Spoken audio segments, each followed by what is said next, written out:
Welcome to Connect with Keeney. I'm your host, Matt Keeney. This podcast, we talk about dreamers, doers, and achievers. And boy, do I have a special, unique, authentic guest for you.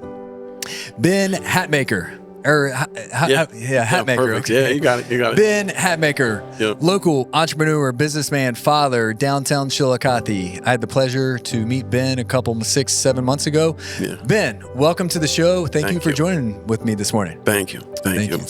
Appreciate you. Man, I have the pleasure here this morning. I'm with the two most loud, authentic human beings.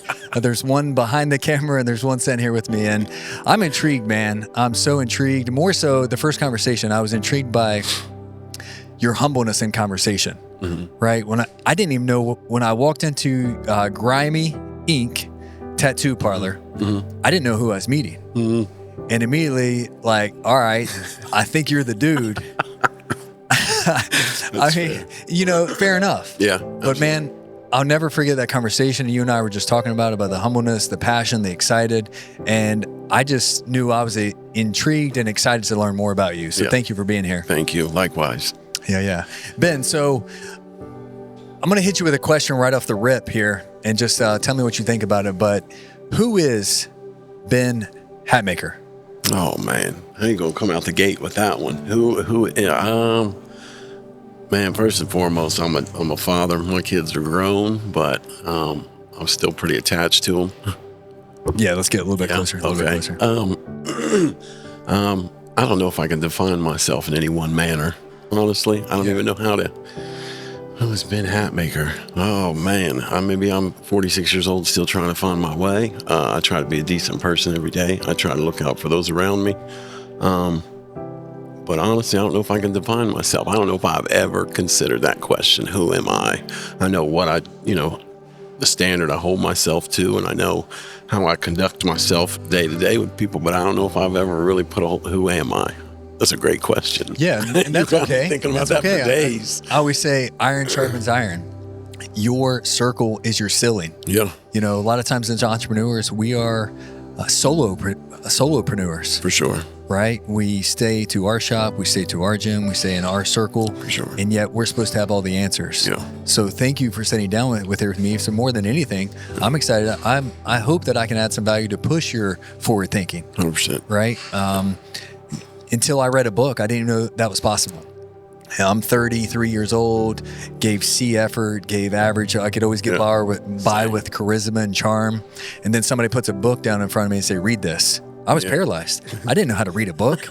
In my attention span, 100%. Luckily it was in fitness and mindset, and that lit a spark. At 33 years old, I read the mindset manual. Corey Gregory authored that. Yeah. That's why we have that connection. Yeah. And man, if it wasn't for challenging myself and just committing to those hours of reading, it's really what sparked the fire. So Ben, tell me a little bit about, let's go to childhood. Who your parents were. Was you born in Chillicothe? Yeah, born and raised. I grew up right here, a few hundred foot from a golf course for real. So I had a very normal, very quote unquote white picket fence. Yeah. I was probably close to being spoiled for real. I had a really good life growing up. I was adopted at birth. My parents, they took very good care of me. I never had any crazy, I rode around bicycles all day. I had a very, very normal life growing up. Excuse me. But definitely born and raised right here in Chillicothe. Mom was kind of a stay-at-home mom. My dad he had a couple businesses around here. Very normal. Very, as normal as it gets for real. Nothing stands out. Played sports, rode bicycles till the lights went down, all that. Yeah. Super cool. They were, how old are you? 46. Okay, 46. I'm 42. Man, in the late 80s, early 90s, something about riding a bicycle. You could leave in the morning, not come home till dark. Till then. I mean, those were good times. Absolutely. Yeah. So good times. Yeah. Amazing. Going to summertime, going to community pool, swimming, running. I'm sure you maybe played in the Soda River a little bit, skip some rocks, going fishing. Absolutely. Yeah, that's a gym in the backyard. Yes. All right. So I just learned something about you. You said adopted. At what age did you know that you was adopted, or did you ever have any kind of, that term sometimes develops some childhood trauma? I put a lot of thought into that, and I've just always known it was my My mom is my biological mom's aunt. So a situation where the family kind of was like, no, we got this. I was never treated differently. It was always known. It was always very normal. I'm like, everybody's not adopted. So it was always a very, very normal thing. Now, if I think a little deeper, there might be something there, you know what I mean? But as far as this grandiose moment where I found out, no, it was just always known. Literally, it was very open. And I had a relationship with my biological mother. She was, a cousin or aunt or, what I mean? But it was just always known. It was never this big, moment that I found out. So, Sure. Yeah, that's super cool. So your parents who raised you, a lot of children, I could say that your life was better than mine. Yeah. Okay, I could say that, but I always say, you put your problems on the table, I put my problems on the table. We're both going to take back our problems. For sure. Right? As kindergarten for me, my parents separated. Mm-hmm. My dad liked to drink a lot on the weekends. He was a weekend binge drinker. Yep. My mom suffered. She had me at 17. Lived in the trailer, never could get on her feet because could you imagine having a child at 17, trying to pay bills, go to work? My grandmother couldn't read and write. She was a nomad kind of, she would live somewhere 2 to 3 months and always pick up and move. So my mom had lived in 50, 100 places by the time she's 17. That's rough. So the structure. And as a child for me, I always craved that white picket fence. Man, I just wish my mom and dad lived in the same house. I wish they were loving. But I also now I'm old enough, 42, that I take all those struggles and I take all those tribulations and it's allowed me to build my family. For sure. Right? Sometimes we take for granted what we have and 100%. Different routes. 100%. Human beings, we take everything for granted. Literally almost every single day I realize something new that I take for granted, something.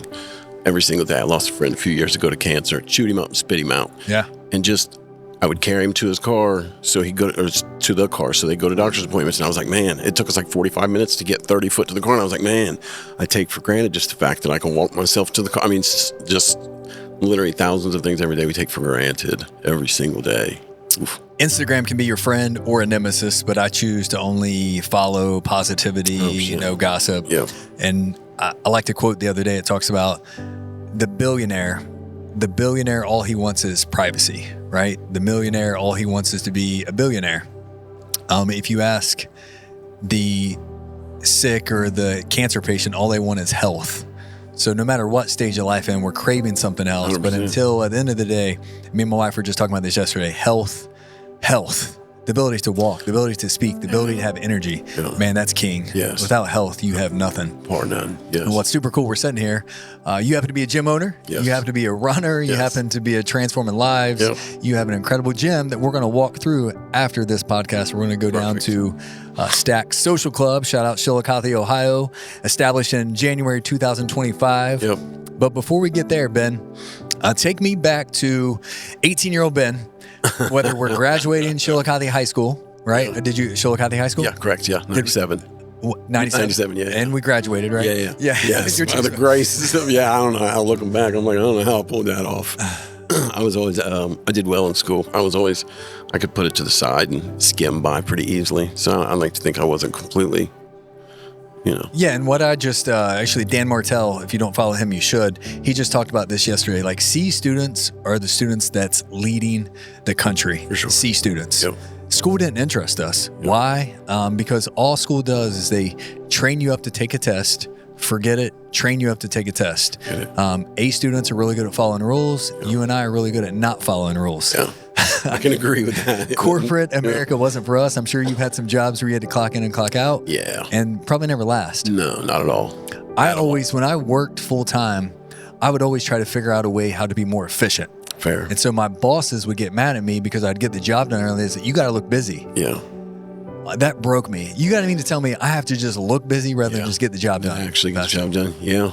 But that probably planted a seed as well. Like, wait a second. Yeah. So I like to say I was a terrible employee. And by the grace of God, it led me to entrepreneurship. And now me and you get to identify problems and solve them. Still working on the solving part. Yeah. All right. So we graduated. Take me, what's Ben's life like? 20 years old to 30. So we're trying to go through childhood. You said you had a white picket fence, good, loving family. Yeah. I'm graduating. Did you meet the love of your life? Did we have some kids? No, mid-20s, I had a few kids, but I was kind of a wild card still. Yeah. Just running wild, settled down, had kids, did all that. Pretty bland. I was kind of, let's see, when I had kids, I was working for my dad at the time. Like I said, he owned some businesses here in town. So that's kind of where that seed was planted to kind of own your own. And then it was when right before the kids were born is actually when I started tattooing, and I just started it as a hobby, screwing around, didn't really take it too serious. And then after a little bit of time, I saw progress. I saw, this kind of grabbed my attention. So I kind of took off and ran with it a little bit. And then, let's see, 2009, 9 or 10, I opened my first shop, and I had a pretty good grasp on what I was doing. I didn't know so much about running a business, but I definitely always had an attitude. If I don't know how to do something, I'll figure it out. I'll find somebody that does and ask questions, or I'll figure it out. And that's not this great knowledge that I have. A lot of times I say my ignorance has guided me, because if I knew everything involved with the gym, I'd probably talk myself out of it. With tattoo shop, if I'd have known everything involved, I'd have probably backed off a little bit. But I've always said my ignorance has guided me, because I'll jump head first and I'll figure it out. And that's kind of what I do with the tattoos. I opened my first shop. I think it was the very beginning of 2010, a little tiny little space on the west side of town. And it kind of instantly went well, but there was like 2 other shops at the time. There wasn't a whole lot of competition. So that kept me busy a lot of the time. Kids were little, they'd come to work with me. Saying I'm a lot. No, you're good. You're good. So tattoos, right? Let's just dive into that. You own and operate a tattoo shop since 2009. It's currently. Yep. When did you identify you was attracted to tattoos? Like, when did you get your first tattoo? 16, 17, 15? Or you wait till you're 20? Yeah, I was 21. I got my first tattoo New Year's Day, 2000, like the turn of the millennium. I thought I was doing something cool. Okay. I don't know, looking back, how cool that was, but that's when I got my first. I waited a little while, but I've always been attracted to them. I have no idea where they came from. I have no idea why. I wasn't raised around them. I don't even think my parents had friends with tattoos. It wasn't something that I saw my whole life. I was like, those are cool. It's just something, I'm not sure. Maybe it was like stealing my brother's old Motley Crue cassette tapes and seeing them dudes with their crappy tattoos. I was like, oh, those are cool. Yeah. Who knows? 90s MTV was super cool. Yep. You were seeing rock and roll. Yep. I feel like that might have been where that started at, maybe. Late 90s, Tupac, Biggie, any influencer. Dre talks about influencers of the world. For sure.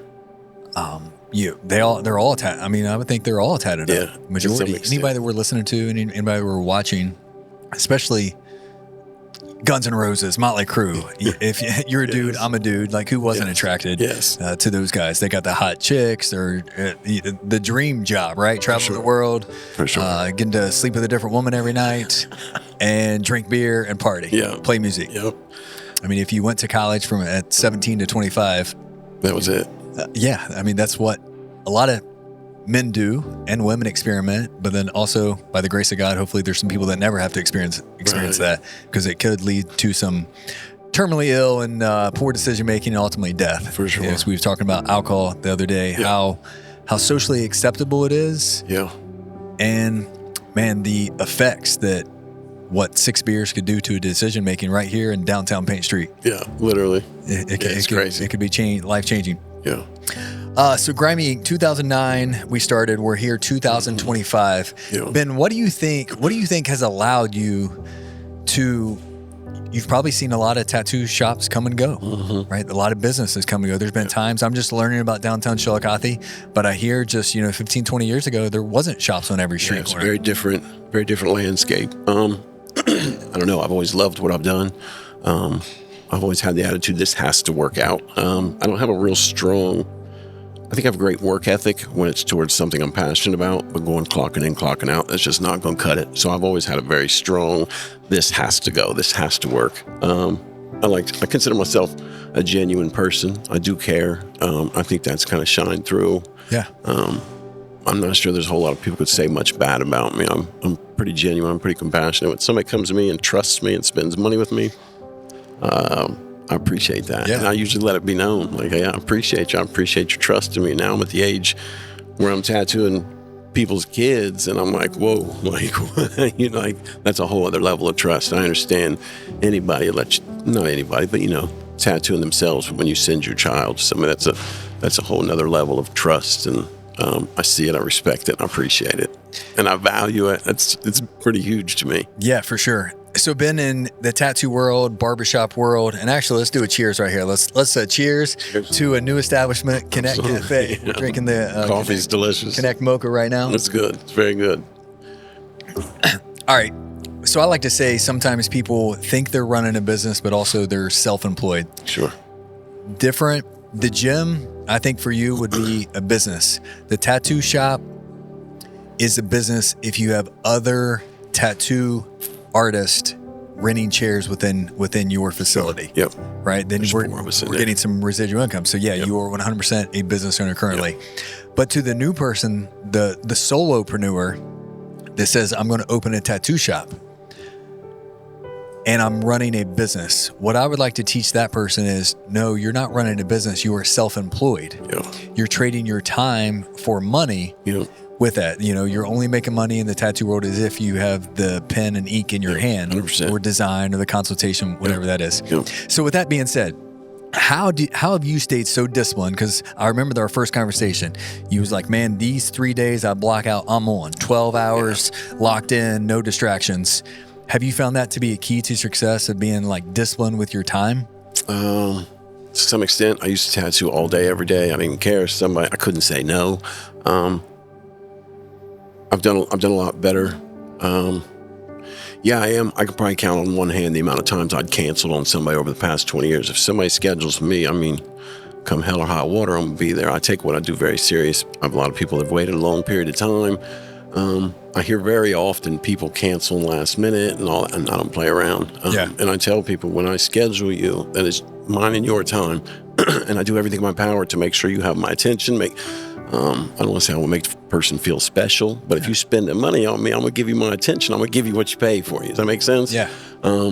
So I make sure, whether you call it discipline or dedication, when somebody entrusts me, like I recognize and I realize that, and I want to make sure that we make eye contact and I give them what they want and they have my attention. If somebody comes in asking questions, I'll handle it real quick, get them out, and give them back my attention. Does that make sense what I'm saying? Like, Have you felt like during the tattoo process, the hours and intensive labor, that your consumer or customer like enjoys the conversation? Like therapy is there, like they'll be there with you to just like either like vent. It's almost like a safe haven. For sure. They can tell you their deep, darkest secrets and know Ben is just going to keep it. Yeah. On many occasions, I've had people leave and message me and been like, I'm so sorry. And I'm like, absolutely not. I appreciate you trusting. I've had people, wild stories. And I've even messaged people like, hey, I appreciate you being comfortable enough to speak with me on that. I've even had conversations with people where a week later they pop in my head and I'll shoot a text. Hey, I just want you to know I'm thinking about you. Nothing weird, of course, but hey, I just want you to know I'm thinking about. Man, I can't even really share, but I'm heavy stuff. I'm sure hairdressers, bartenders to some extent. I've connected with people over the years that I don't know how I would in any other capacity. I really don't. I love what I do. Oh man, I love what I do. So you're following a gift. You talked about your unintelligence. If you had any intelligence, maybe you wouldn't have. So I would say you've been following your intuition. For sure. God gifted you with a skill of artistic, and ain't nobody has your vision. Sure. Right? Ain't nobody has your creativity. Sure. But you. So that's a skill that God placed in your heart. For sure. You've been able to tap into that, and then you've been able to be a shining light for somebody during that 2-3 hour session. So that's the coolest thing. It is. And also it's a service. I tell people they ask me like, Matt, how you have 4 shops, 5 shops and a gym. I'm like, I would wake up and do this for free if I had to. Yeah. Whenever you're able to give, like, we talked, I came down and gave you a couple of free meals. Yep. That fills my cup. For sure. Whenever, I'm sure if you've knocked off a few dollars, I'm sure you've done a tattoo for free before just because you wanted that person to experience it. Yeah. And so I think service, man, whenever you're in the service business, it makes it a little bit easier to wake up in the morning. Absolutely. 100%. I make it a point. I don't like speaking on it because it feels braggadocious, but I make it a point to do my good deeds. Yeah. I need to put as much good out there as I can. I'm a firm believer. You put out good, you get back good. Yeah. Not always, but I'm a pretty firm believer in that. So I make it a point to do what I can. I think God's placed in my heart words of affirmation. And the older I get, I'm not really great at telling my wife how much I love her. It's fair. It's a struggle to tell her how beautiful she is. Yeah.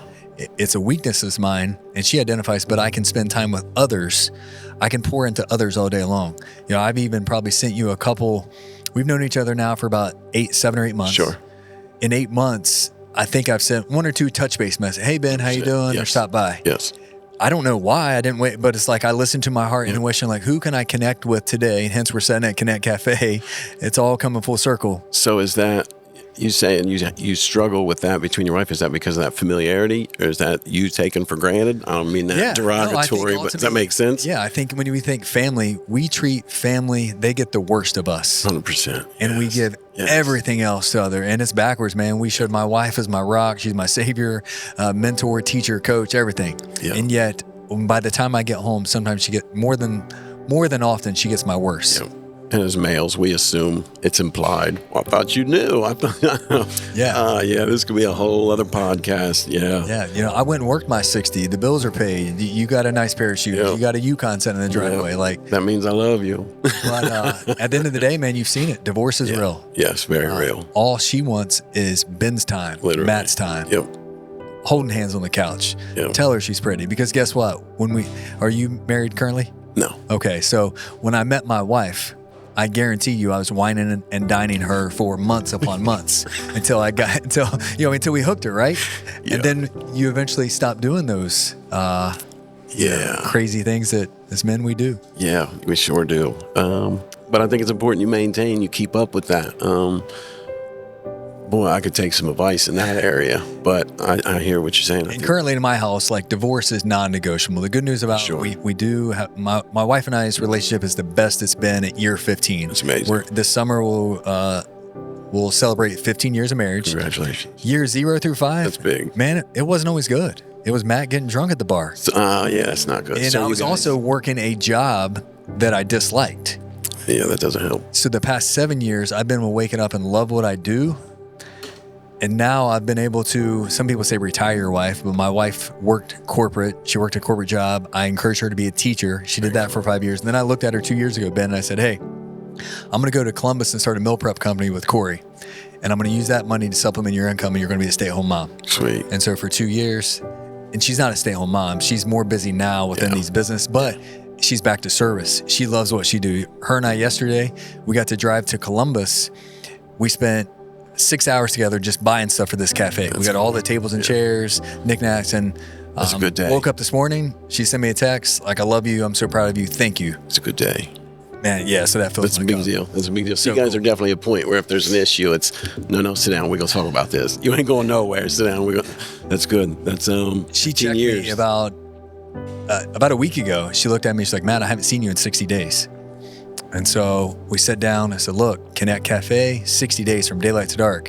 I also coach football on Tuesday, Thursday, Saturday. I'm the youth football coach. Very cool. She's the youth cheerleading coach. I said, look, it's not that we don't love each other. It's not that we're trying to just life got in the way. Yeah. And so we took a deep breath, hugged each other, gave a kiss, and said, all right, let's focus on it this week. So how do you combat that? Just take a conscious effort? Intentional, looking at a schedule, and identifying it wasn't her and I mad at each other or something. It was just the schedule. Yeah. And then we just spent yesterday with each other and making sure to make these next couple weeks intentional. So she taught me to be intentional with my time. Yeah. All right, enough about me and all of that craziness. But Ben, 2025. Tell me a little bit about your Chillicothe experience. So I'm new to the town. I say new, 8 months. I don't know anybody. I'm just learning. Yeah. And I try to say only somebody can judge me by my actions over time. Sure. I don't expect Ben to trust me, be weary of me, but I hope in a year from now we can shake hands and lock arms. Like, man, dude, for sure. It's even better than I anticipated, 100%. Our relationship. Yeah. So tell me, what do you think about downtown? What have you seen over the past I love downtown. 10 years? Man, I never thought I'd be at a point where I'm really proud of our downtown, but I am. I'm proud of, Chillicothe's become a destination. It's cool. I've been in the spot I'm in now, which I overlook the Park Lake. I'm over on Water Street. Not 9 years now I've been there. So I've seen Chillicothe go, kind of down, kind of sad looking, and I've just seen this explosion.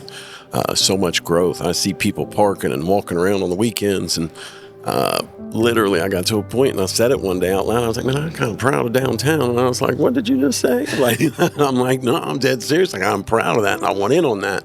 Like I said, the tattoo shop's been there forever. So initially when the gym even come into conversation, I wanted to be downtown. I wanted in on that growth, that energy. There was just people out walking. It's become a destination. I always think of like, you ever been to Yellow Springs? It's a destination. Yeah. Obviously, it's a very different destination, but it's a destination. People go there to walk around. Like, I see that here. We have so many cool little shops and this and that. And I just felt like I wanted in on that. I want to be a part of that. Just the whole downtown energy going on. And so when the whole gym thing came to mind, initially we was going to do it out on Bridge Street because downtown wasn't working out. When you say the gym thing came to mind, so are you bouncing this off? Who are you bouncing this off? Yourself? Are you talking to your son? Like, when you say the gym idea came about? Anybody that listened. Okay. For real. I just, I'd known that I wanted to open a gym. I didn't really know a whole lot about it. So in 2018, I had an injury, broke my neck, had 8 vertebrae fused together, spent about 4 months in the hospital. Do you care to elaborate, like, how did you break your neck? So I'd fallen down in the shop, and it's basically an old injury. Okay. It was bad. It was bad. While I was in the hospital, I had an infection. It was horrible. I spent about 4 months in the hospital, all told. Finally got out. I mean, I walked different. Like, when I come out of surgery, I could wiggle a finger. July of 2018, I was on a little blow tube where I had to blow the tube to get the nurse's attention. Like, it's pretty bad. It's pretty bad. And it was just a simple, I think it was probably a car. I mean, I'd lived so crazy for so long. Who knows? I'd had so many injuries and accidents. But I literally tripped in the shop and I went down hard. Boom. Something was very off. A few days later, went to the hospital. Okay, you're admitted, your neck's broken. What? It's pretty crazy times, nonetheless. But that was like a very pivotal, very turning point. When I got to the hospital, that's when I was very much like, okay, I'm doing things different. I'd worked out in the past and tried to take care of myself, a lot of distractions. But when I got out in 2018, let's see, beginning October into August, I think it was, I'd gotten out. And that's when I was like, I'm very much doing things different. The day I got out the hospital, I took a walk, and I'm all gimped up, neck brace on, and I took a walk. I knew I was going to do things different. I knew, and that's just where the whole health and gym and all that just took off. It was a few months after that I thought, oh, gym would be cool. Hey, hold that thought. I'm going to stop you right here. So the man broke his neck.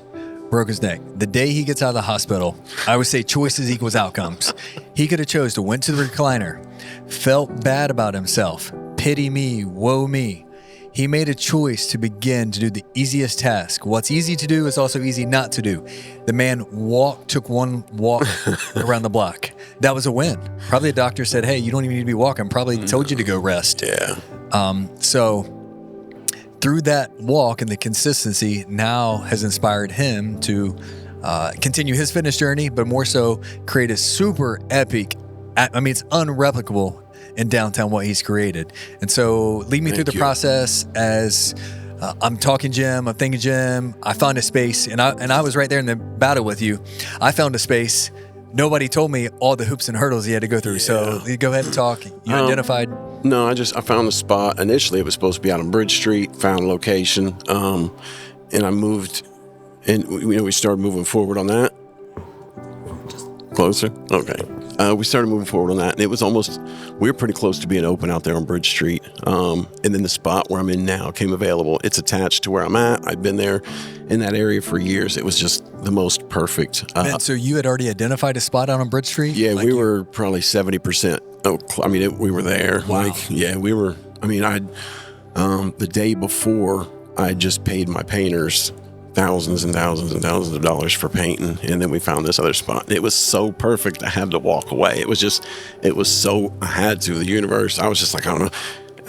Yeah. But so where it's at now I'm so glad I did. It was a very difficult decision. I stressed out for a few days. So then it's moving forward. I kind of knew what I wanted to look like. I knew I wanted kind of just a well-rounded. I didn't want bodybuilding. I didn't want powerlifting. I didn't want CrossFit. I just wanted a well-rounded open gym. I don't partake in any one type of. I just move, just be healthy, just take care of yourself. That's all I really. Yeah. That's all I really promote. Not one certain type. I mean, there's certain types that work for different people, but I just say we do whatever. We were just talking about taking a walk, and I always tell people, they're like, well, I don't know where to start. I need to go to the gym to lose weight. I need this. I'm like, take a walk, drink a little more water. Start with that. You're going to learn. You'll figure it out. So find the space. I knew what I wanted to look like, so I started ordering equipment. That was fun. That was super stressful, but that was fun. I have 3 teenage kids. We'd all been going to the gym together. That was a big part. That's the whole reason I started the gym, because the older your kids get, the harder it is to connect and, find that common ground. Of course, your kids, you love them, you this, that, but I need more than just that, daily check-in or, I want to. Yeah. So I bounced a lot off them. Hey, what do you think of this? What do you think of that? What do you think of this? And I would try to keep up with what's popular, what's happening. At that time, most of the gyms that were opening were class-based. That's not what I wanted. I would like to offer classes, but that isn't what I was going after. I just wanted to open an open gym 24 hours. So when I was speaking to a lot of these companies, they were asking me what classes were offering, and they couldn't. They're like, what are you talking about? You're not having classes. I'm like, no, that's not what I'm going for. So it was, kind of lost my train of thought there for a second. That's all right. We're talking. So I was kind of asking who helped you create the mold in the back. You identified your kids. Yeah, the kids a little bit. So tell me about how old are your kids? 19, 20, 21. 19, 20, 21. So what I love about weightlifting, I think you can agree, basketball, the jersey eventually goes away. And I know you have some standout athlete children. If there's going to be a time in your son's life, I mean, I'm just speaking facts, there's going to be a time where your son played at Ohio State, which I want to actually learn about him. Uber successful student athlete. Yes. Now he's either at Wichita or Florida. So yeah, he said he committed to Florida, I think, just yesterday. Okay, so we're talking about a Florida Gator. I mean, this is Division I. Ben's son is he is at West Florida. I can't think. That's right. He wasn't a High State Buckeye. So if you're on the High State 100%. Buckeyes, you are legit. But what I'm saying is there's going to be a time when your son no longer picks up the baseball competitively. Sure. Yep. Right. But what you can't take away is the bicep curls, the bench press, the squat, the lunges. That is a skill and a reward that ever benefits. For sure. And have you and your children have got to lift the iron? And I saw you and your son running one day in the pouring down rain. Yeah. Like, do you and your son enjoy getting after it together? Every day. Okay. That's one thing that I was going to make my way around to with, I started the gym with kids in mind. They're active. I wanted them involved. I see them in that gym every single day. We talk every day, text, but I can guarantee you I'm going to see them in that gym. Me and my daughter work out. If not together, she runs the front for me, so I see her every day. My other son, he's CO out here, so he's got a little weird schedule, but I'm guaranteed to see them every day. So we either work out together, we work out together every single day. It's cool. It's very cool. Yeah, you created your own safe haven. For sure. And I think through complacency, entrepreneurship, solopreneur, what you want to call it, is whenever I get complacent, people have asked me how I spent 3 years with one Keeney's kitchen location. I got it super dialed in, super efficient, and I got bored. Safe and bored. Yeah. And so as I'm talking to a mentor, my ceiling, who Corey, we're talking numbers, when we sell $100,000 or $500,000, you think that's winning in Southern Ohio. But when you get around that people operate on millions, 2 millions, 10 million, 100 million, it's just a zero at the end. And I thought, maybe there's more. Yeah. So I doubled down on a new location, doubled down in 4 locations in 1 year. It doesn't seem possible without the circle that you surround yourself with. They encourage me. So we're inside Stack Social Club. Super. How did you get the inspiration from the turf to the black walls to, I don't even know how you put the vision board, not the vision board, but the TV board. I wouldn't even know how to put 4 TVs together and make it do all that crazy stuff. I figured it out. I didn't either. I knew I wanted a video wall, and I looked into different options. We got Google, and literally, I knew I wanted it. I didn't know anything about it. Google everything in there. I would just look at different designs. I like that. I would educate myself on that look, that layout. I like the turf up the middle because it gives it a very open. I've been to a lot of gyms. They're just crowded. They're packed. You feel like you're running into everything everywhere. So I wanted to be able to put as much equipment as possible. I wanted to have an open feel. So turf right up the middle, perfect. And it gives it a very open feel. But design, I don't have this grand knowledge. I'll look at a picture and be like, I like that, and I can replicate it or try, or everything was a learning process with this. I just know what the gym has done for me in my life. And I just kind of want to push that out there. Yeah. So let's talk about a little bit about addiction. Yeah. All right. And I'm an open book, transparency. I say my grandfather was addicted to alcohol, and I would say pornography. Sure. My father was addicted to alcohol, led to narcotics, women, pornography. All right. I'm third generation that I know of because I didn't know my great-great-grandfather. Sure. At third grade, I came across my first Dirty magazine, right? 1990. What? Dad didn't have a hustler lantern underneath their mattress or whatever. Right. Yeah. Right. Throughout high school, I didn't think you could have fun without buying a 12-pack of beer or a bottle of cheap Smirnoff vodka or something like that. Has addiction ever played a role in your life, or how we overcame that? For sure. I made a whole lot of bad decisions in my life. I don't want to say I was hooked on any one substance, but I did a little bit of everything my whole life. Very, very reckless. Told you prison twice. Later in life, that's a tough one. But yeah, addiction's definitely played a role. For sure. It's probably in my DNA at this point. So I'm pretty much abstinent from everything at this point. Not pretty much, I am. We had a conversation about alcohol a little bit ago. I'm not against it by any means, but I don't really partake. I had a good run, so I like being dry. I don't like not feeling 100%. Yeah. So yeah, addiction's definitely played a big part, man. I got caught with cocaine and guns in 2013 and did a little trip to prison. Not just cocaine, I got caught with a lot of stuff. Spent a little time in prison. That was, we tapped into that in a minute for a little bit. Hey, I'm going to stop you right there. So this is the conversation I took away from whenever Corey and I stopped in your gym and just had a authentic, raw, natural conversation. You caught yourself. He's like, man, look at me. I just said I did a little time in prison. I'm trying to justify it. Absolutely. And then whenever you end up opening out, he's like, I did 24 months or 2 years. Just that, what is that, like criminal thinking or that criminal behavior, or just, I don't know, we'll justify some nonsense when in reality, normal, you don't want to get a speeding ticket. And I'm over here like, heck yeah, I got 24 months. I should have got 23 years. I think it was pretty, I'm celebrating it. And then looking back, I'm like, what's wrong with you? Like, yeah. Hey, do you think your conviction or whatever, your trip to prison, do you think for you at the time, was it a pro or a con? Like, had you not went to prison, do you think there would have been, maybe you would have continued to push the for sure. Yeah, for sure. This is going to sound pretty ignorant, but prison was, you're not where you're at. You're not where you're supposed to be doing what you're supposed to do, but prison's not. It's not that bad. It's awful, don't get me wrong, but you do whatever you want. Like, you got a lot of rights in there. You want to work out all day. You want to fight all day. It's really not. It was awful. I'm not trying to be over here like prison was cool. It's not that awful. But at the end of the day, you're not with your family, with your kids. So there's nothing anybody can say or do that's going to be worse than what you've told yourself. Did you use that 24 months to grow Ben's mind, sharpen your mind? Did you get out thinking or did you just kind of go through the motions just to get the 24 months over? At that point in time, yeah, I always learned something when I got locked up, whether I absorb that information or not. You always learn something. You put pressure on a human being, and usually what comes out the other side is something pretty nice. For sure. Whether it adheres or not, Yeah, I probably chilled out for a little while, and then trying to think back, it's been a little while. Yeah.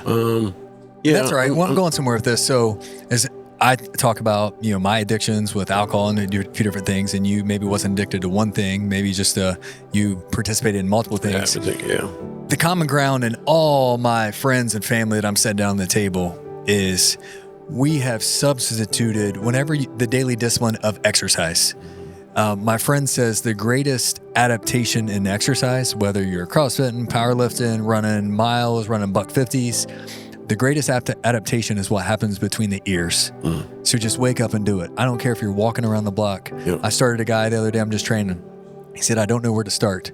I said, you're going to have lunch right here at Keeney's kitchen at this table. And when you get done, you're going to walk around the block. Yep. The guy's lived in Chillicothe. He's never walked around the block. He said he was too embarrassed. What? But guess what? For 7 consecutive days, he's walking in. He's learning something about himself every single day. And he said, man, I didn't realize there were so many nice shops because I've avoided walking around. Yeah, damn. That's pretty big. Yeah, so take big. a walk, drink some water, take a walk. That's a good start. You're going to learn more as you go. Like, that's a good start. That's good advice. Take a walk, drink some water.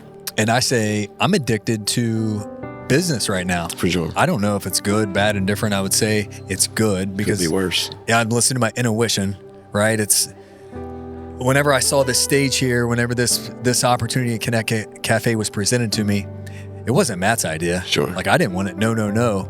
And I say, I'm a firm believer in God, Jesus Christ. I've had a radical experience. He's changed my life. So as I said no to this space, I literally, Ben, when I woke up for 7 consecutive days, I kept seeing red letters. Believe it or not, opportunity, impact, connection. I would drive to the gym at 5 o'clock in the morning, and I just literally had this glaze. I kept seeing it. So I talked to my wife about it. I said, this is an opportunity. This is a project. What do we have to lose? What's the relevance of the red letters? Red letters is letters that Jesus wrote in the Bible. So anything in the Bible. Yeah. Okay. And me, 7 years ago, I didn't know what red letters were. Sure. My father died in an automobile accident 7 years ago. Right here. 1 year later to the day is when I got introduced. I had a radical dream. I'm at the car scene of my father's automobile accident. A year later, because I went to bed kind of a little heavy. It's like, man, it's a year. Sure. Pops passed away. He had so much potential. So much potential. Super hard worker, but always struggled with the beer, the narcotics, and the women. Sure. And then I woke up 1 year later. I was like, man, if I die in a car wreck tomorrow, are my kids going to wonder if there's a heaven or a hell? So I say, I'm going to choose to believe. If I choose to believe and there is a God, I'm winning. If I choose to not believe and there is a God, maybe I lost. That's a good attitude. I've never heard that perspective. That's a good one. That's a good one. But yeah, to each their own. 100%. I never preach the word. I just kind of actions over time, right? 100%. I had an experience. How can I represent? Just because we've all had church hurt and saw the preacher sleeping with the wife and this and that. So a lot of people steer clear. And I did for a long time. Sure. But I can only say until you have your experience. There might be a moment in time when Ben's 52 years old, you're going to hear this voice and be like, man, what is that? Yeah. And at that time, I just say, listen to it. Yeah, 100%. Yeah. Yeah, I don't have any specific preference when it comes out. I come from a very religious family. A couple aunts that are nuns. So I was definitely raised around it. Yeah. Heavy. I don't have a solid preference, though. There's probably something going on up there, I'm sure. Yeah. And I say until everybody's going to have their time. Yes. Either you recognize it, you stiff arm. But, God's ever present. He's always there. With that being said, man, all right, so Stack Social Club, super cool. What's really incredible is I'm talking to Ben. He's opening up. He's like, man, I don't do social media. I don't even I'm talking to you 8 months ago. You just started. I'm like, so how are you going to get members? He's like, I just worry about it when it happens. Yeah. But from now, I'm going to say the gym's thriving because we could always get a little bit more, for sure, right? 100%. But what you've done incredibly well is you made about 5 posts in a year representing Stack Social Club, and you let the members do the advertising for you. It sells. Sorry to cut you off. I did. It sells itself. I feel like anytime you have a good product, it sells itself, especially in a small town. We got, 23,000 people in Chillicothe? Yeah. They go find out one way or another if it's worth it. People will know. It's that simple. Initially, I wanted to do a lot of promotion. I think I'll end up doing some type of promotion, but I definitely want to put a cap on membership. So promotion wasn't huge. I want to make sure the bills are paid. So starting out, there was very little, but I think word of mouth. And I don't want it to get overrun. I think a lot of people come there because they like the private feel to it. It gets busy, but it don't get busy like some of these other places get busy. I just genuinely feel like if you got a good product, it'll sell itself. Yeah, so kudos to you to stay into your roots, your vision, your family's vision of your sons, your daughter, that you could promote a good product. If it's for everyone. And yet, maybe we say it's for everyone, but what I'm saying is Keeney's Kitchen ain't for everyone. Right? Connect Cafe for everyone. Yeah, absolutely. Stack Social Club. Yeah, it's for everyone, but you might come and be like, this gym's not for me. 100%. And you're okay with that, and the member should be, because there's always a Planet Fitness. Absolutely. This ain't Planet Fitness. Absolutely. If you're coming for a Planet Fitness experience and a $19 membership, you're at the wrong place. Very much so. If you don't I was having a conversation with the other day as I'm trying to I was just giving you a little bit of mentorship because I have owned and operated a gym for 7 years. I told you I listened to you. I said, Ben, when you have to start posting signs about putting up your weights, that's when it's okay to just tap on that person's shoulder and say, you can excuse yourself from this gym. You're no longer needed here. Yeah. Never allow the members to run your facility. For sure. Because I say that somebody has to create standards. 100%. Because if you allow it, you deserve it. And we are a taking society, right? If you say, next thing you know, you're going to come in on Tuesday morning, there's going to be mud all over your floor because the construction worker was too lazy to take off his boots. Yeah. And now, is he going to do that in his house? Probably not. Probably not. So starting out, you want to be lenient. With me anyway, because it's all very new. Yeah. And huge overhead. I need to make sure the bills are paid. I don't want to scare people off. But here recently, I've had such an amazing, the people that place is attracting. There's not trash flying around. You know what I mean? Like, people, other than attachments here and there, the place that the clientele or the membership, man, they're pretty respectful crew. It's well-rounded, a lot of younger people. There's a bunch of old people to come there too, honestly, but I don't know how to explain it, but like super respectful, man. The crowd that's coming there is pretty amazing. I'm kind of blessed. Like, I talk to people, they're like, oh, you got to watch this, people throwing trash behind the tanning beds, and no, man, it's not a problem. It's not a problem. And I think it starts with leadership. As I've been over there a couple of times, I've seen you walk through, right? So you're ever present, not there. You're there enough that when somebody sees you putting the weights back up. Now, if you walk through and leave it a mess, people's going to follow your lead. Yeah. So you just set the tone, set the standard. That's simple. And lead by example, for sure. not by words. Of course it happens. It's going to happen. That's just the world we live in. Yeah. Man, it's kind of crazy how not an issue it is. I think I've had to kick one person out and say, we don't want you here. But I'm not thrilled about it. But, I want to be friends with everybody. It's just not the world we live in. Well, Ben, you do not give yourself enough credit. I just want to talk about this. So we're talking about a kid that didn't really like school, right? Just kind of did enough to get by. For sure. A rascal in my 20s, went down a route that got exposed to things that other didn't. We've had a stint. 2 stints behind bars could have broke somebody. Oh, you could have got out and continued to go in that same direction. Mm-hmm. But something triggered in your heart for change to lead by example. When you talked to me one time tell me about that story, that instance where you said, man, it broke me. If my son had to see me, or did he see you behind? Oh, man. All right. I was in London prison. And I had gotten in some trouble. So I went and sat in the hole for about 5 months. I sat in there. Wow. But I think my mom had a visit with my kids, and my kids definitely saw me in prison. That's something I'll carry to the day I die. So I ended up getting put in the hole. So our visit's through a little tiny window.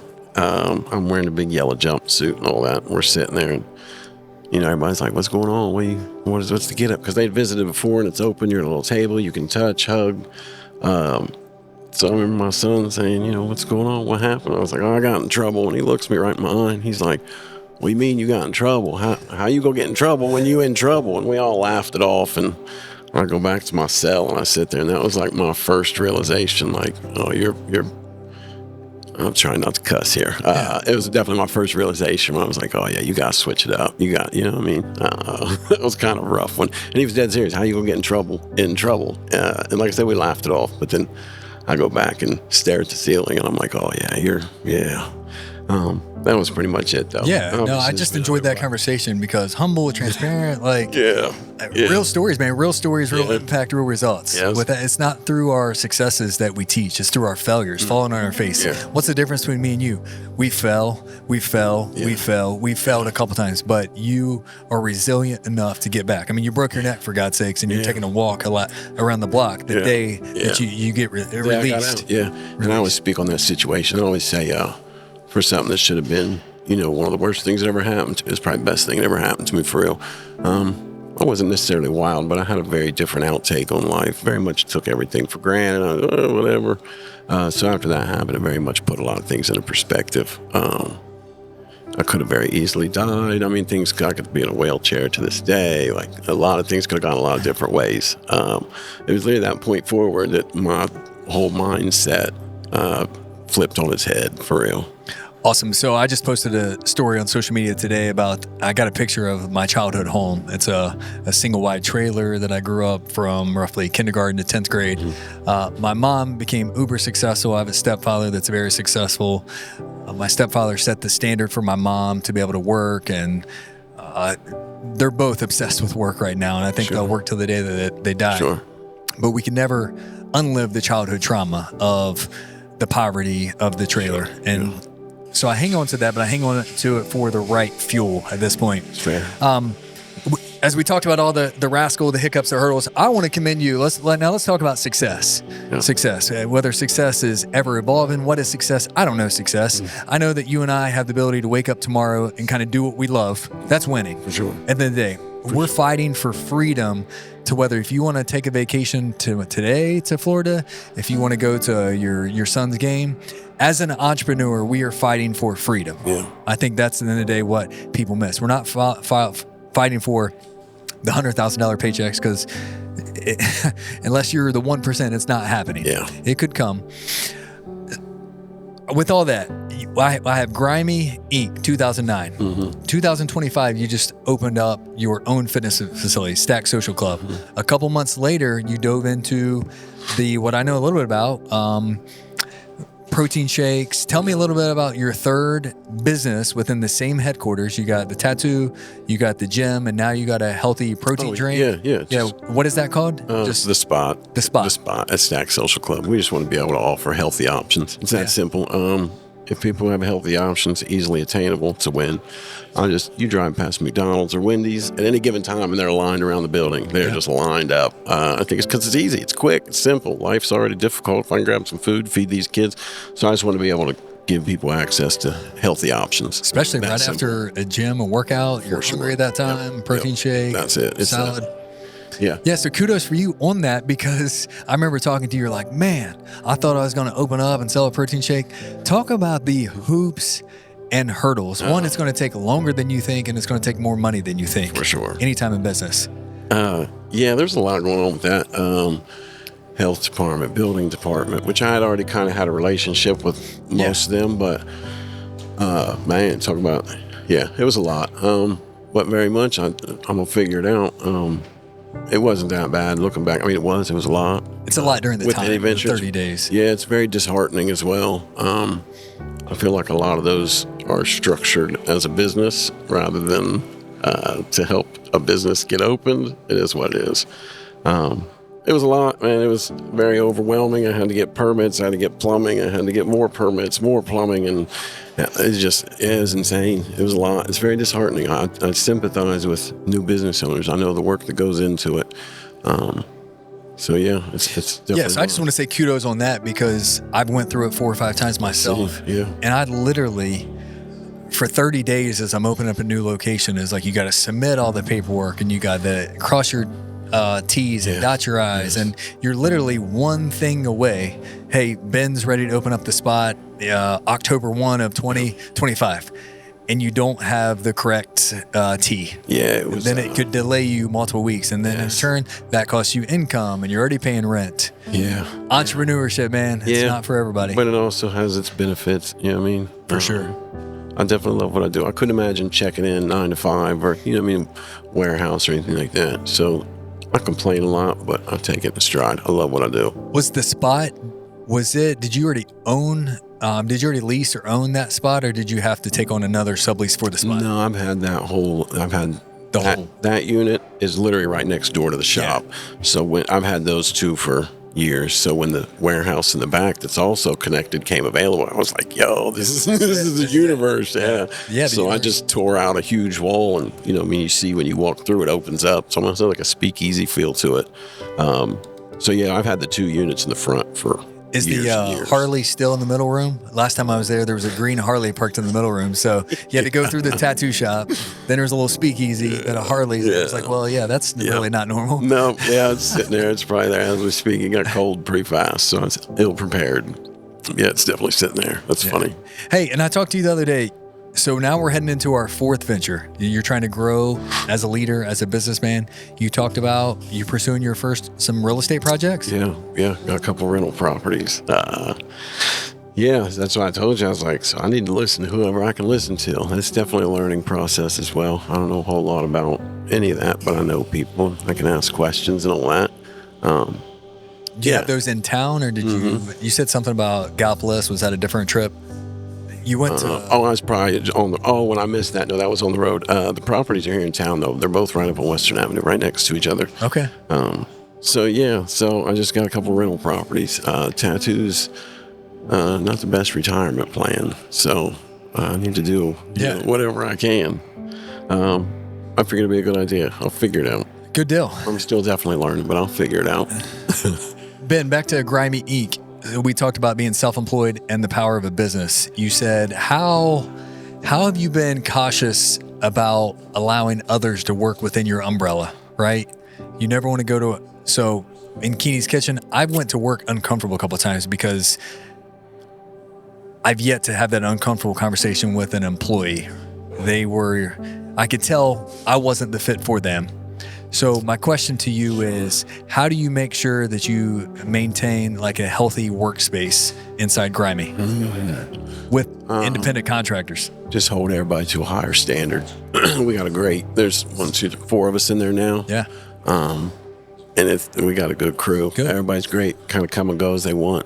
I don't know, just not let anybody, I've had a million people ask me about this, that, and I did it by myself for a very long time. I liked my peace, my privacy, but I figured I'd get some other people in there. So, there's 1, 2, 3, 4 of us in there now. They all have other things going on. They all have busy lives and families, and a lot of time when you bring somebody else into your space, it's like bringing somebody else into your home. Yeah. So you definitely want to hold them to a higher standard. It's exactly what I did. They're good people. Have you, in the 16 years of tattoo, have you ever, I want to say laid in bed or had a co-partner that you in the spot, but did you ever bring somebody in and be like, he or she is not a fit? Oh, yeah. Oh, yeah. Yeah, for sure. You just got to have an honest conversation. You come to somebody with honesty, you can't really argue with honesty. If I come to you and say, hey, man, it's not working out, it's not what I was looking for, or whatever, as long as you're honest, you can't argue with somebody's honesty. So, it's definitely happened. Yeah. Ben, that's a great point. I've never heard it tagged that way, an honest conversation. So I've went about some uncomfortable conversations, and I try to lead with, hey, this is the business side of our relationship, and here's our friendship. Because I end up developing some friendships with some of my staff members. Yeah. So, hey, Ben, I love you, right? Yeah. Like, we're good, right? Yeah. So let's go ahead and separate this. Ben, right now, I got to talk to you about the business side because we have some expectations that we're skipping on. Yeah. And, man, those have been... It's a tough conversation. Had 3 to 5 of those in 5 years. About, once a year, you're due for one. Never enjoy them, but it's always... The weight of the world is off you for you and them, because that person typically knows that you can feel it. And it's never as bad as you expect. It's never as bad. You get past it and you're like, that wasn't near as bad as I was expecting it to be. You just gotta have an honest conversation. Those are extremely difficult sometimes. All right, Ben. So 47, right? 47? 46. We've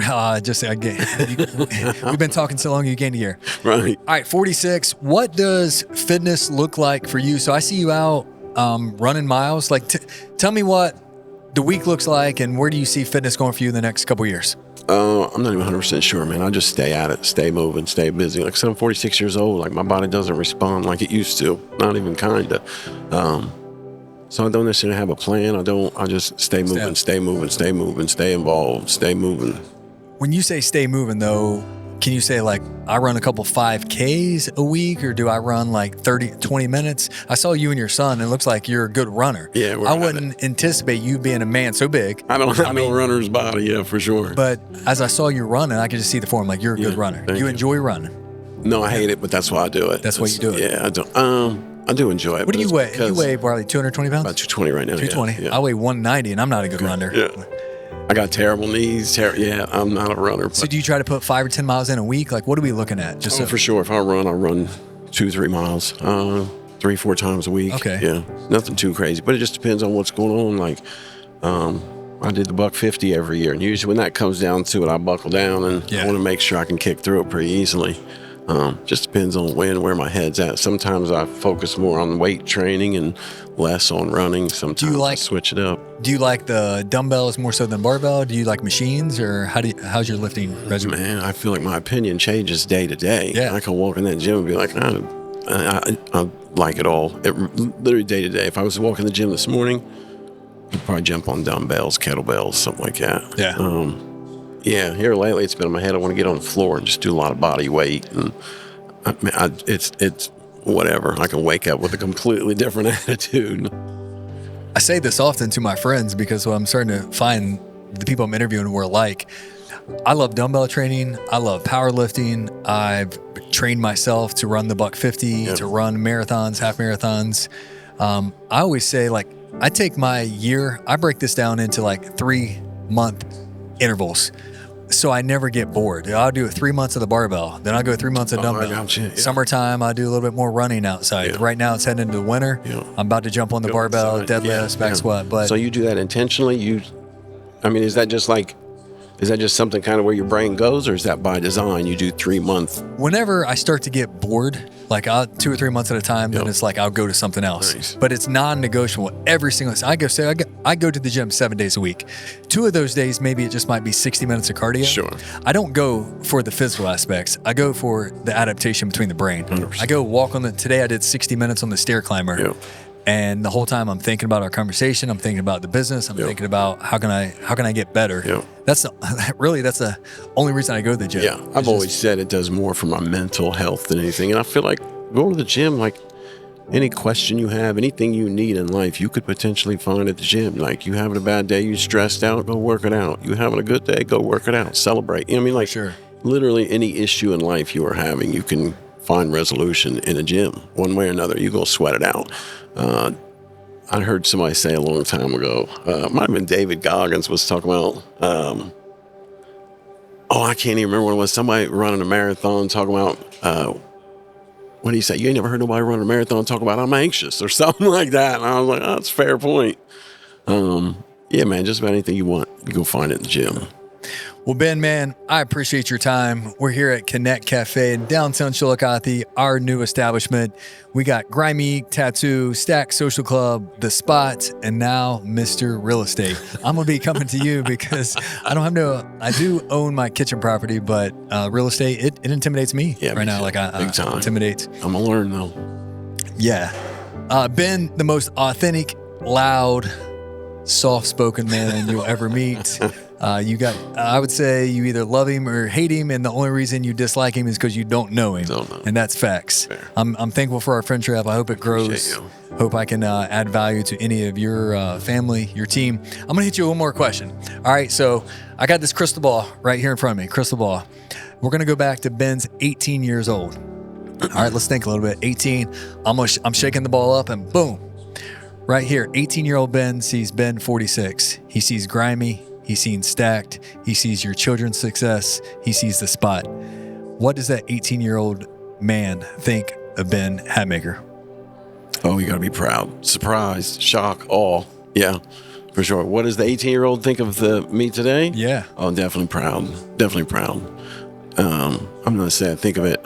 I'm not going to say I think of things in that capacity, but definitely.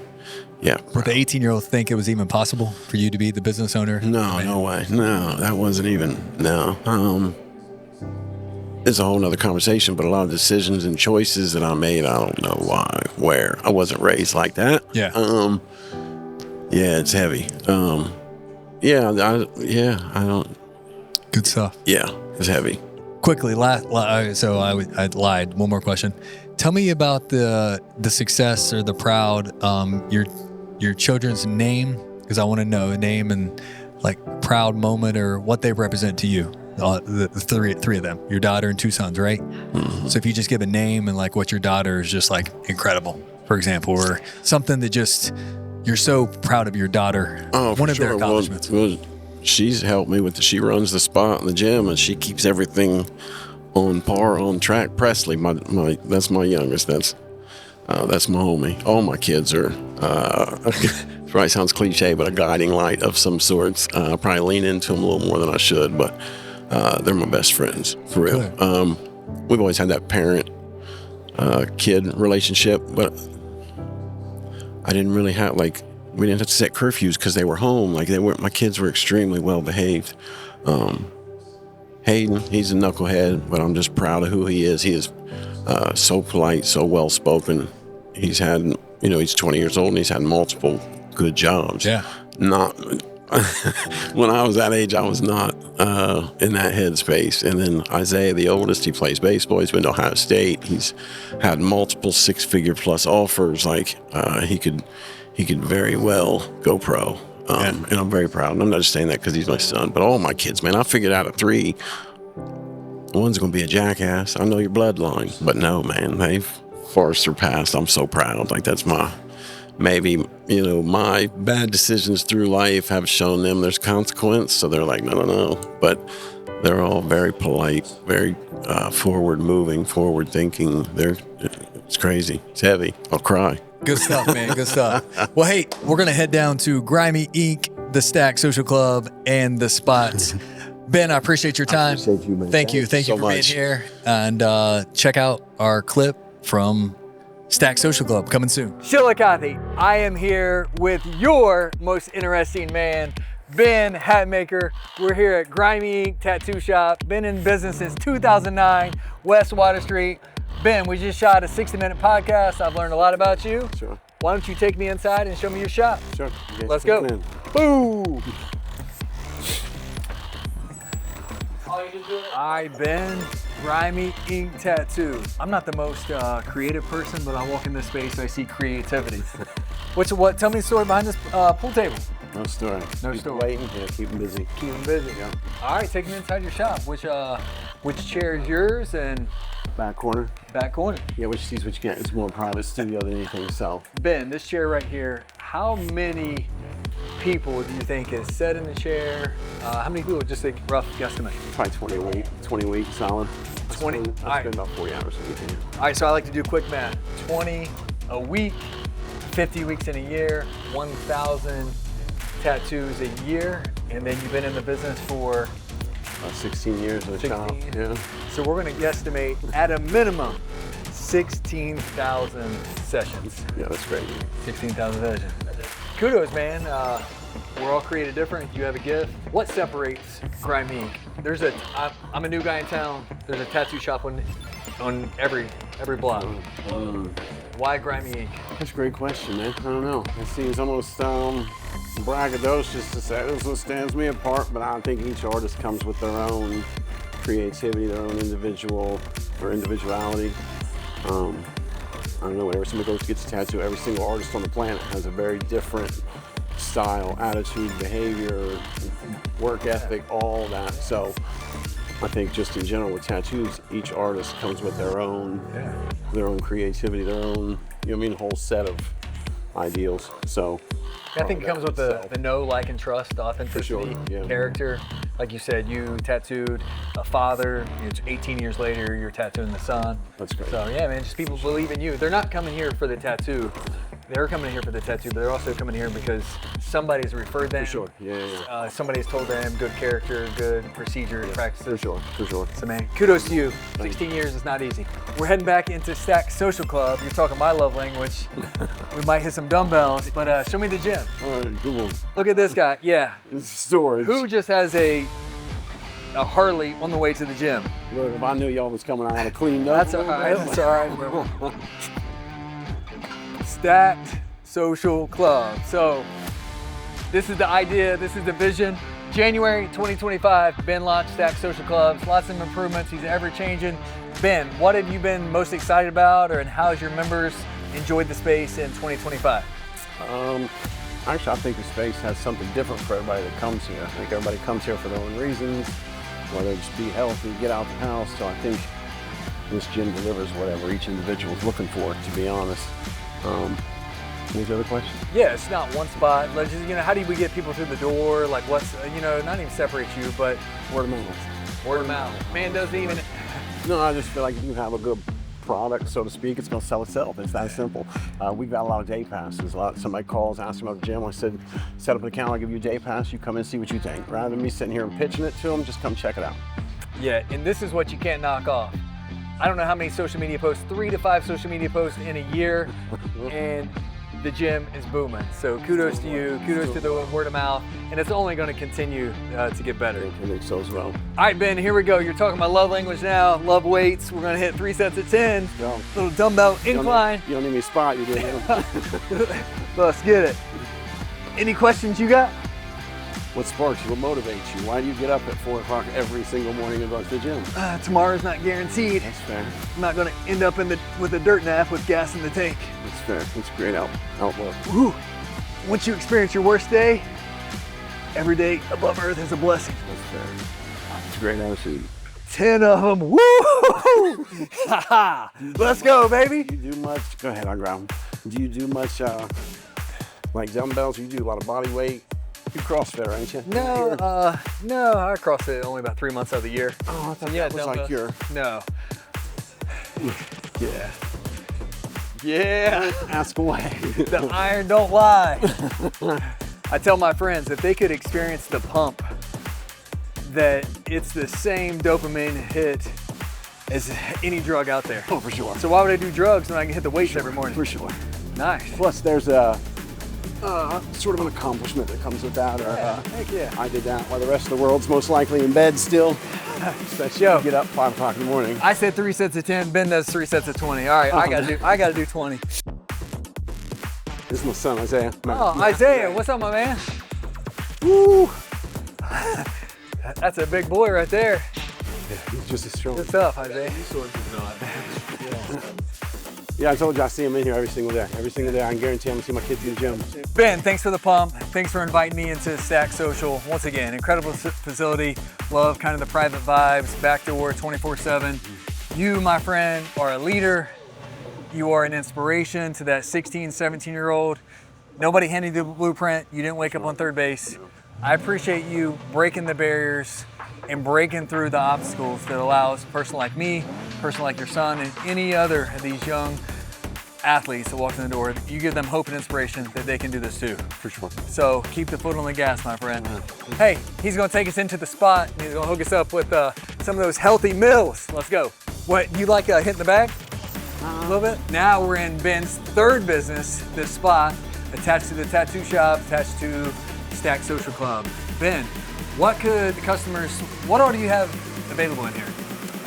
Essentially healthy options. Acai bowls, smoothies, salads, wraps.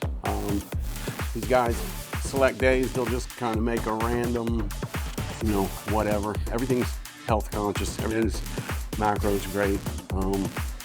Essentially, it's just healthy option, easily accessible. So it's kind of that simple. Hey, if you're in the restaurant industry, if you're in the food industry, it's tough. Overhead, food expiring. So man, this is a value add to your customers. 100% value add to the customers, 100% value add to the folks walking the street of the downtown. If you've never been inside the spot, we encourage you to drop in. Presley is your daughter's name, and Riley, they would love to take care of you. Come down and support this man right here. We appreciate you. Chillicothe, I'm on a mission to connect, collaborate, and grow. If there is someone you would like to see highlighted with Connect with Keeney, tag them below. Together, we can showcase the leaders of our community and the people in Chillicothe that make Chillicothe.